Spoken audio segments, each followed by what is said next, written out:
Hello, dear friends. Welcome back to Learning Hub. Let's learn together with Danya. ഇന്ന് നമ്മൾ നോക്കാൻ പോകുന്നത് കുറച്ച് പ്രീവിയസ് ഇയർ ക്വസ്റ്റ്യൻസ് ആണ്. ഓക്കെ, അതായത് മുൻപ് ചോദിച്ചിട്ടുള്ള ചോദ്യങ്ങൾ തന്നെയാണ്. അപ്പം വീഡിയോ സ്കിപ്പ് ചെയ്യാതെ തന്നെ അവസാനം വരെ കാണാം കേട്ടോ. നമ്മൾ 5 പാർട്സ് ആണ് അമെൻമെന്റ്സിൽ ഡിസ്കസ് ചെയ്തിട്ടുള്ളത്. കുറച്ചും കൂടി നമുക്ക് പെൻഡിങ് ഉണ്ട്. അപ്പോൾ അത് നമുക്ക് ഒരേ ടോപ്പിക് തന്നെ കണ്ടിന്യൂസ് ആയിട്ട് പഠിക്കുമ്പോഴുള്ള ഒരു ബോറടി, അതുപോലെ തന്നെ മറ്റ് സബ്ജക്ട്സ് നമുക്ക് ഓർമ്മയുണ്ടോ എന്നുള്ളത് ചെക്ക് ചെയ്യാനും കൂടിയിട്ടുള്ള ഒരു അവസരമാണ്. ഓക്കെ, അപ്പം നിങ്ങൾ നോക്കിയിട്ട് ക്വസ്റ്റ്യൻസ് നിങ്ങൾക്ക് ആൻസർ ചെയ്യാൻ പറ്റുന്നുണ്ടെങ്കിൽ എത്രയാണ് നിങ്ങളുടെ സ്കോർ എന്നുള്ളത് നിങ്ങളൊന്ന് കമന്റ് ചെയ്യാൻ പറ്റുന്നവരുണ്ടെങ്കിൽ ഒന്ന് ചെയ്യുക കേട്ടോ.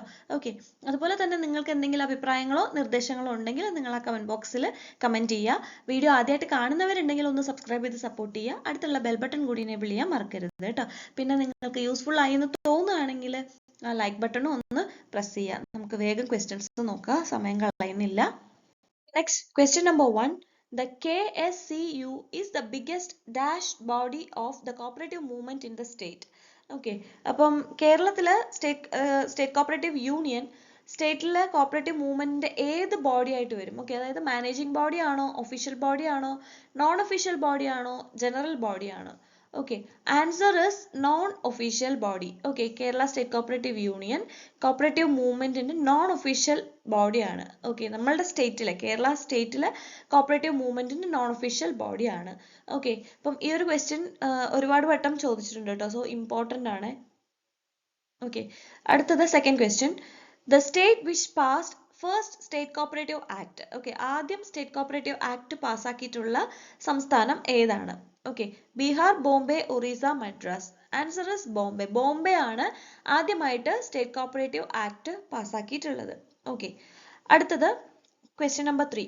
Committee responsible for evaluation of cooperative farming societies is. Okay, cooperative farming societyകളുടെ ഇവാലുവേഷന് റെസ്പോൺസിബിൾ ആയിട്ടുള്ള കമ്മിറ്റി ഏതാണ്? Gadgil, Mirdha, Venkatappaiah, Calvert. Okay, answer is Gadgil committee. Gadgil കമ്മിറ്റിയാണ് കോപ്പറേറ്റീവ് ഫാമിംഗ് സൊസൈറ്റീസിന്റെ ഇവാലുവേഷന് റെസ്പോൺസിബിൾ ആയിട്ടുള്ള കമ്മിറ്റി. ഓക്കെ, ക്വസ്റ്റ്യൻ ആണ്. The two committees formed to support board of directors in the management of NAFED are. Okay, NAFEDന്റെ മാനേജ്മെന്റിൽ ബോർഡ് ഓഫ് ഡയറക്ടേഴ്സിനെ സപ്പോർട്ട് ചെയ്യാൻ വേണ്ടിയിട്ട് 2 committees form ചെയ്തിട്ടുണ്ട്. ഏതൊക്കെയാണ് 2 കമ്മിറ്റീസ്? ഓക്കെ, ഒന്ന് എക്സിക്യൂട്ടീവ് കമ്മിറ്റിയും 2 ബിസിനസ് കമ്മിറ്റിയാണ് ആൻസർ. ഓക്കെ, അതായത് നാഫെഡ് മാനേജ്മെന്റിൽ ബോർഡ് ഓഫ് ഡയറക്ടേഴ്സിനെ സപ്പോർട്ട് ചെയ്യുന്ന 2 കമ്മിറ്റീസ് ആണ് executive committee and business committee. Okay, അടുത്തത് fifth question. The year of establishment of national agriculture cooperative marketing federation is. Okay, അപ്പം നാഫെഡ് ആണ് national agriculture cooperative marketing federation. അപ്പം നാഫെഡിന്റെ establishment year ഏതാണെന്നാണ് question. Okay, 1958 ആണ്. Okay, ഏത് ഉറക്കത്തിലും പറയണം. നാഫെഡിന്റെ ഇയർ ഓഫ് എസ്റ്റാബ്ലിഷ്മെന്റ് 1958 ആണ്. അതും ഒക്ടോബർ 2-ാം തീയതിയാണ്. ഓക്കെ, 2 ഒക്ടോബർ 1958 ആണ് നാഫെഡിന്റെ എസ്റ്റാബ്ലിഷ്മെന്റ് ഇയർ. ഓക്കെ, അടുത്തത് sixth question. 100% CSR company is. Options നോക്കാം. SDB, SIDBI, NABARD, RRB. Okay, 100% CSR company. എന്താണ് CSR? CSR എന്ന് വെച്ച് കഴിഞ്ഞാൽ corporate social responsibility. Okay, corporate social responsibility, അതായത് ഒരു ബിസിനസ്സിന് അല്ലെങ്കിൽ ഏതൊരു കമ്പനിക്കും ഒരു ബിസിനസ്സിന് അവർക്ക് സ്വയം പ്രോഫിറ്റ് ഉണ്ടാക്കുക. ഓക്കെ, മേക്കിംഗ് പ്രോഫിറ്റ്, അതല്ലെങ്കിൽ കുറച്ച് പേർക്ക് ജോലി കൊടുക്കുന്നു. ഓക്കെ, ആ ജോബ്സും അതുപോലെ തന്നെ ആ ഒരു മേക്കിംഗ് പ്രോഫിറ്റ് എന്നതിലുപരി സൊസൈറ്റിയോട് ഒരു സോഷ്യൽ റെസ്പോൺസിബിലിറ്റി ഉണ്ട് എന്നുള്ളതാണ് CSR മെഷർ ചെയ്യുന്നത്. Okay, so corporate social responsibility, അതായത് ഒരു സൊസൈറ്റിയോടൊരു ഡ്യൂട്ടി ഉണ്ട് ഏതൊരു ബിസിനസ്സുകാരനും അല്ലെങ്കിൽ ഏതൊരു ബിസിനസ്സിനും, rather than making profits and providing jobs. Okay, അപ്പം അങ്ങനെ 100% CSR കമ്പനി ആയിട്ട് നമുക്ക് ഇതിലുള്ളത് നബാർഡ് ആണ്. ഓക്കെ, ഒരുപാട് പ്രൈവറ്റ് സെക്ടർ കമ്പനീസും അതുപോലെ തന്നെ പബ്ലിക് സെക്ടറിൽ തന്നെ കമ്പനീസ് ഉണ്ട്. നമുക്കതിൽ നബാർഡ് ആണ് CSR കമ്പനി ആയിട്ട് വരുന്നത്. Okay, question number 7. The main function of NABARD is to provide refinance for rural credit disbursed by dash. Okay, അപ്പം എന്താണ് നബാർഡിന്റെ മെയിൻ ഫംഗ്ഷൻ എന്ന് പറയുന്നത് നമുക്കറിയാം റീഫിനാൻസ് ചെയ്യുക എന്നുള്ളതാണ്. ഓക്കെ, അപ്പോൾ റൂറൽ ക്രെഡിറ്റിന് ആവശ്യമായിട്ടുള്ള ഫൈനാൻസ് റീഫിനാൻസ് ചെയ്യുക എന്നുള്ളതാണ്.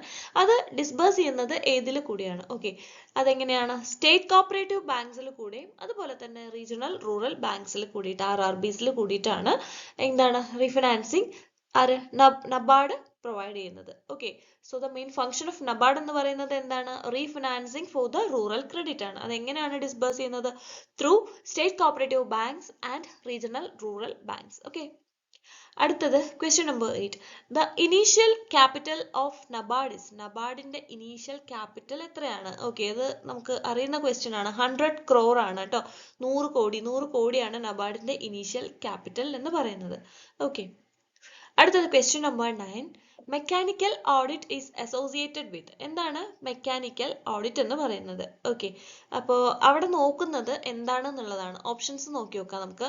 Technology usage, machine based accounting, electronic data entry efficiency, accuracy of accounts recorded. അപ്പോൾ നമുക്ക് ഇത് ഓപ്ഷൻസ് കാണുമ്പോൾ നമുക്ക് ഇവിടെ കൺഫ്യൂസിങ് ആവാനുള്ള ചാൻസ് ഉണ്ട്. ഓക്കെ, മെക്കാനിക്കൽ ഓഡിറ്റ് എന്ന പേര് കേൾക്കുമ്പോൾ നമുക്ക് ജസ്റ്റ് ഒരു ചെറിയൊരു കൺഫ്യൂഷൻ എങ്കിലും വരാനുള്ള സാധ്യതയുണ്ട്. അവിടെ ഒന്നുമില്ല, അക്കൗണ്ട്സ് നമ്മൾ റെക്കോർഡ് ചെയ്തതിന്റെ ആക്യുറസി ചെക്ക് ചെയ്യുക എന്നുള്ളതാണ് അവിടെ മീൻ ചെയ്യുന്നത്. Okay, mechanical audit is associated with accuracy of accounts recorded.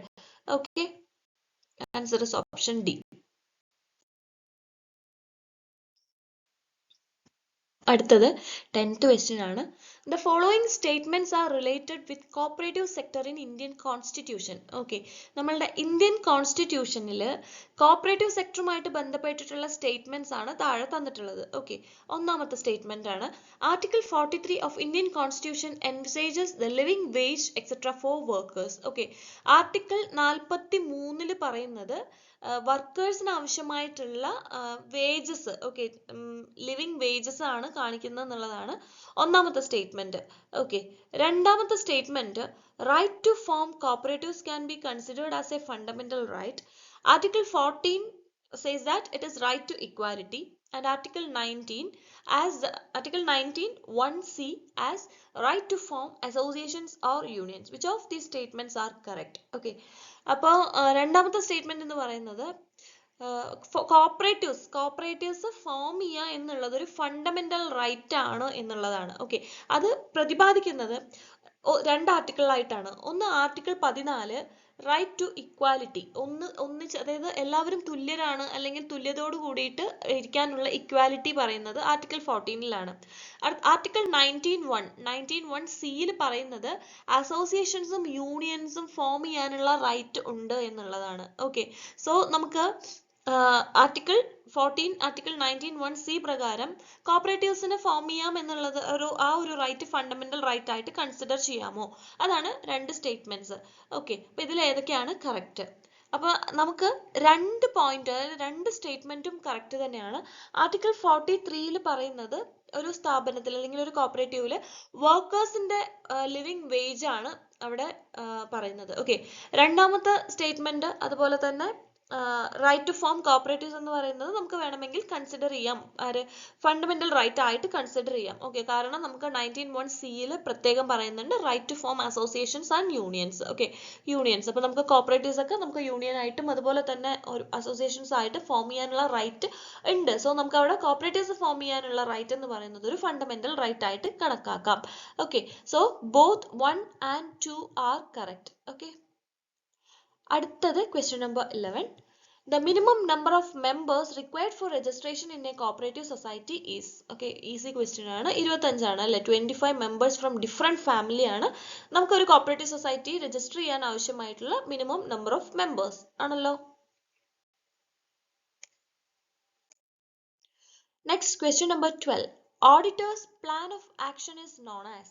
ഓഡിറ്ററിന്റെ action plan അറിയപ്പെടുന്നത് എങ്ങനെയാണ്? Answer is audit programme. Okay, ഓഡിറ്ററിന്റെ പ്ലാൻ ഓഫ് ആക്ഷൻ അറിയപ്പെടുന്നത് ഓഡിറ്റ് പ്രോഗ്രാം എന്നാണ്. ഓക്കെ, അടുത്തത് question number 13. In dash disputes the fee shall be paid in advance. ഏത് type of ഡിസ്പ്യൂട്ടിലാണ് fees advance ആയിട്ട് pay ചെയ്യേണ്ടത്? Okay, non monetary, monetary, internal, none of these. Okay, non monetary ഡിസ്പ്യൂട്ട്സിൽ, okay, monetary അല്ലാത്ത non monetary ഡിസ്പ്യൂട്ട്സിൽ fees advance ആയിട്ട് pay ചെയ്യണം. Okay, അടുത്തത് 14th question.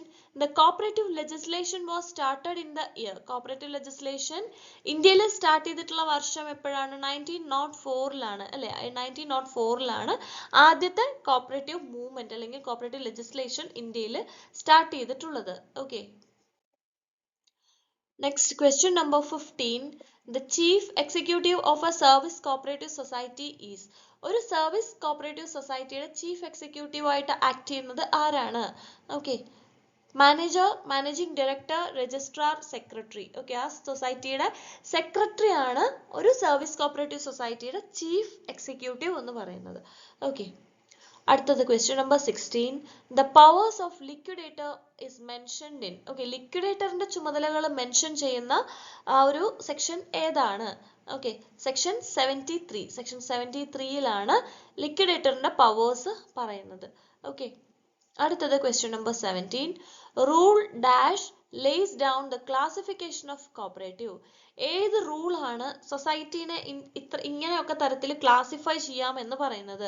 ഓക്കെ, സൊസൈറ്റീസിനെ ക്ലാസിഫൈ ചെയ്യുന്ന ക്ലാസിഫിക്കേഷൻ ഓഫ് കോപ്പറേറ്റീവ് സൊസൈറ്റി ഏത് റൂളിലാണ് പറയുന്നത്? Okay, answer is rule 15. Okay, rule 15. Rule 15ലാണ് ക്ലാസിഫിക്കേഷൻ ഓഫ് സൊസൈറ്റിനെ കുറിച്ച് പറയുന്നത്. അടുത്തത് question number 18. Which section of KCS Act deals with change in name of society? Okay, അപ്പോൾ ഒരു സൊസൈറ്റിയുടെ പേര് മാറ്റുന്നതുമായിട്ട് ഡീൽ ചെയ്യുന്ന KCS Act സെക്ഷൻ ഏതാണ്? Okay, answer is section 10. Okay, 10ാമത്തെ സെക്ഷൻ ആണ് സൊസൈറ്റിയുടെ പേര് മാറ്റാൻ വേണ്ടിയിട്ട് പറയുന്നത്. ഓക്കെ, അതിനെക്കുറിച്ച് പറയുന്നത് സെക്ഷൻ 10ലാണ്. Okay, change in name of society.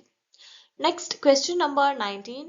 Section 28AB of Kerala Cooperative Societies Act of 1969 deals with. Okay, Section 28AB KCS Act 1969 Section 28AB പറയുന്നത് ഏത് സെക്ഷൻ എന്താണ്? Okay, answer election and removal of president and vice president. Okay, പ്രസിഡന്റിന്റെയും vice പ്രസിഡന്റിന്റെയും ഇലക്ഷനും റിമൂവലുമാണ് 28ABയിൽ പറയുന്നത്. Okay, അടുത്തത് question number 20. The magazine published by Kerala State Cooperative Union is Kerala State Cooperative Union publish ചെയ്യുന്ന മാഗസിൻ ഏതാണ്? ഓക്കെ, The Cooperative Journal ആണ് സ്റ്റേറ്റ് കോപ്പറേറ്റീവ് യൂണിയൻ പബ്ലിഷ് ചെയ്യുന്ന മാഗസിൻ. ഓക്കെ, ഇനി ഉള്ള 10 ക്വസ്റ്റ്യൻസ് നമ്മൾ ഓൾറെഡി ഡിസ്കസ് ചെയ്തിട്ടുള്ളതാണ്. Okay, just ഒന്നും കൂടി ഒന്ന് റിവൈസ് ചെയ്യാൻ വേണ്ടിയിട്ട് എടുത്തിട്ടുള്ളതാണ് കേട്ടോ. Okay, question number 1. The goal of cooperative management is to achieve. Okay, cooperative മാനേജ്മെന്റിന്റെ ഗോൾ എന്ന് പറയുന്നത് മെമ്പർ സാറ്റിസ്ഫാക്ഷൻ അച്ചീവ് ചെയ്യുക എന്നുള്ളതാണ് പ്രൈമറി ഗോൾ. ഓക്കെ, അതായത് ഒരു കോപ്പറേറ്റീവ് മാനേജ്മെന്റിന് അവരുടെ സോഷ്യൽ വാല്യൂസ് നോക്കണം, എക്കണോമിക് പ്രോസ്പെറിറ്റി നോക്കണം, ഇതെല്ലാം നോക്കണം. ഇതിന് പുറമെ മെമ്പർ സാറ്റിസ്ഫാക്ഷൻ എന്ന് പറയുന്നത് വളരെ ഇമ്പോർട്ടൻ്റ് ആയിട്ടുള്ളൊരു ഗോളാണ്. ഓക്കെ, അപ്പോൾ കോപ്പറേറ്റീവ് മാനേജ്മെന്റ് ഗോൾ എന്ന് പറയുന്നത് ഇമ്പോർട്ടൻറ്റ് ഗോൾ എന്ന് പറയുന്നത് മെമ്പർ സാറ്റിസ്ഫാക്ഷൻ അച്ചീവ് ചെയ്യുക എന്നുള്ളതാണ്. Okay, question number 2. In which type of audit the auditor visits the institution regularly and conduct the audit? Okay, ഒരു ഏത് ടൈപ്പ് ഓഫ് ഓഡിറ്റിലാണ് ഓഡിറ്റർ ഇൻസ്റ്റിറ്റ്യൂഷനിൽ റെഗുലർ ആയിട്ട് meet ചെയ്ത് അല്ലെങ്കിൽ അവിടെ പോയി വിസിറ്റ് ചെയ്ത് അവിടെ വെച്ച് ഓഡിറ്റ് കണ്ടക്ട് ചെയ്യുന്നത്? അത് കൺകറന്റ് ഓഡിറ്റ് ആണ്. ഓക്കെ, കൂടെ നമ്മൾ ഓഡിറ്റ് ചെയ്തുകൊണ്ടേയിരിക്കുന്നു. അപ്പോൾ അവിടെ റെഗുലറായി അവിടെ വിസിറ്റ് ചെയ്ത് ഓഡിറ്റ് കണ്ടക്ട് ചെയ്യുന്നത് കൺകറന്റ് ഓഡിറ്റ് ആണ്. ഓക്കെ, അടുത്ത question. Father of Indian cooperative movement. Indian cooperative മൂവ്മെന്റിന്റെ ഫാദർ ആരാണ്? ഫ്രെഡറിക് നിക്കോൾസൺ ആണ്. ഓക്കെ, ഫ്രെഡറിക് നിക്കോൾസൺ ആണ് father of Indian cooperative movement. Okay, അടുത്തത്. Non disputary movements are to be filed before cooperative arbitration court. Okay, non monetary ആയിട്ടുള്ള disputes ഉള്ളത് arbitration കോർട്ടിലും, monetary disputes ആരാണ് handle ചെയ്യുന്നത്? രജിസ്ട്രാറുമാണ്. ഓക്കെ, മോണിറ്ററി ഡിസ്പ്യൂട്ട്സ് രജിസ്ട്രാറും non monetary disputes file ചെയ്യുന്നത് cooperative arbitration കോർട്ടിലും ആണ്. ഓക്കെ, അടുത്തത്. The term of representative general body is. Representative general ബോഡിയുടെ ടേം എത്രയാണ്? 5 വർഷമാണ് കേട്ടോ. ഓക്കെ, അടുത്തത്. As per section 72, registrar will appoint 72 section 72 പ്രകാരം രജിസ്ട്രാർ ആരെയാണ് അപ്പോയിന്റ് ചെയ്യുന്നത്? ലിക്വിഡേറ്റർ ആണ്. ഓക്കെ, ലിക്വിഡേറ്ററിനെയാണ് സെക്ഷൻ 72 പ്രകാരം രജിസ്ട്രാർ അപ്പോയിന്റ് ചെയ്യുന്നത്. അടുത്തത് the audit of transactions and actions of management is known as. Okay, അപ്പോൾ ഒരു മാനേജ്മെന്റിന്റെ ആക്ഷൻസും അവരുടെ ട്രാൻസാക്ഷൻസും ഓഡിറ്റ് ചെയ്യുന്നതിന് എന്താണ് പറയുന്നത്? Administrative audit. ഓക്കെ, നമ്മൾ അഡ്മിനിസ്ട്രേറ്റീവ് ഓഡിറ്റ് ആണ് നമുക്ക് മാനേജ്മെന്റ് എന്ന് ഓർക്കുമ്പോൾ ആലോചിക്കണം. മാനേജ്മെന്റിന്റെ ആക്ഷൻസും അവരുടെ ട്രാൻസാക്ഷൻസും ഓഡിറ്റ് ചെയ്യുന്നത് അഡ്മിനിസ്ട്രേറ്റീവ് ഓഡിറ്റിലാണ്. ഓക്കെ, നമുക്കിപ്പം നമ്മളുടെ ഇതിനകത്ത് അമെൻമെന്റിനകത്ത് ഈ ഓഡിറ്റ്സിന്റെ ഒക്കെ ഒരുപാട് അമെൻമെന്റ് വന്നിട്ടുണ്ട്. ഇമ്പോർട്ടൻ്റ് ആയിട്ട് പഠിച്ചോളൂ കേട്ടോ, എന്തായാലും ഷുവർ ആയിട്ടും ചോദിച്ചിരിക്കും. ഓക്കെ, അടുത്ത question, ICA introduced cooperative principles in. Cooperative principles ICA introduce ചെയ്തിട്ടുള്ളത് എപ്പോഴാണ്? 1937-ലാണ്. ഓക്കെ, 1937-ലാണ് ICA കോപ്പറേറ്റീവ് പ്രിൻസിപ്പിൾസ് ഇൻട്രൊഡ്യൂസ് ചെയ്തിട്ടുള്ളത്. അടുത്തത് question number 9, appointment of returning officer for conducting the election is by. എന്താ, ഇലക്ഷൻ കണ്ടക്ട് ചെയ്യാൻ വേണ്ടിയിട്ട് റിട്ടേണിംഗ് ഓഫീസറിനെ അപ്പോയിന്റ് ചെയ്യുന്നത് ആരാണ്? സ്റ്റേറ്റ് കോപ്പറേറ്റീവ് ഇലക്ഷൻ കമ്മീഷൻ തന്നെയാണ്. Okay, state cooperative election commission SCEC ആണ് റിട്ടേണിംഗ് ഓഫീസറിനെ അപ്പോയിന്റ് ചെയ്യുന്നത് ഇലക്ഷന് വേണ്ടിയിട്ട്. ഓക്കെ, അടുത്തത് 10th question, which section of Kerala Cooperative Societies Act 1969 explains the power of the Director of Cooperative Audit? Okay, DCA, Director of Cooperative Audit in the powers. Okay, powers explain ചെയ്യുന്ന section ഏതാണ്? 64-ലാണ് കേട്ടോ. Section 64-ലാണ് DCAയുടെ പവേഴ്സിനെ കുറിച്ച് explain ചെയ്യുന്നത്. Okay, അപ്പൊ നമ്മൾ ഇത്ര questions ആണ് ഇന്നത്തേക്ക് ഡിസ്കസ് ചെയ്യുന്നത്. ഇഷ്ടമായിട്ടുണ്ടെങ്കിൽ ലൈക്ക് ചെയ്യുക, യൂസ്ഫുൾ ആയവർക്കൊന്ന് ഷെയർ ചെയ്ത് കൊടുക്കുക കേട്ടോ. ഓക്കെ, ചാനൽ അപ്പോൾ ആദ്യമായിട്ട് കാണുന്നവരും സബ്സ്ക്രൈബ് ചെയ്യാതെ ആരെങ്കിലും കാണുന്നുണ്ടെങ്കിൽ ചാനൽ ഒന്ന് സബ്സ്ക്രൈബ് ചെയ്ത് സപ്പോർട്ട് ചെയ്യുക. ഓക്കെ, അപ്പം thank you for watching. See on the next video. By.